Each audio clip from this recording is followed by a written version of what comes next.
Ang nandun, ako, si Martin Romualdez, tsaka si President Bongbong Marcos. At tama yung sinabi mo, ang pag-upo, ang unang bungad sa kanya is, Martin, ilan bang bahay sa Forbes ang kailangan mo? Gaano karaming pera ang kailangan nyo? Ilang Ferrari ang gusto mo?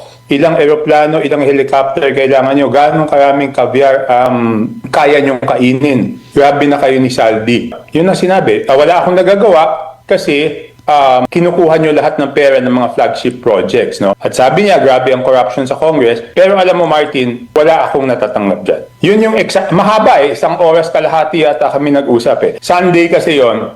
Monday, galit na galit pa rin siya. Bago siya pumuntang Dubai, nakwento niya doon sa economic team yung nangyari the previous day. Yun ang pagkaalam ko. Okay. This was brought about kasi nag-report yung presidente ng JICA, tignan niyo yung dates, na handito yung presidente ng JICA a week before, nag-report sa kanya na yung counterpart funds, yung share ng gobyerno doon sa foreign assisted projects, natatanggal. So yun ang kinagalit niya. Bakit pati yun pinapakialaman? Okay. Bakit ho kayo particular na naimbitahan kayong dalawa lamang ng Pangulo? Full disclosure, ang wife ko is pinsan niya, di ba?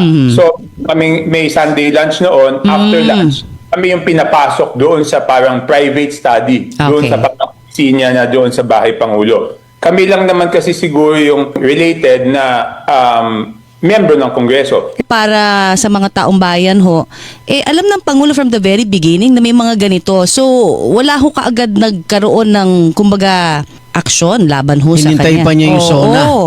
Ah. Yes, alam mo yan yung isang bagay na hindi ko rin masagot, no? But it is one of my frustrations, di ba?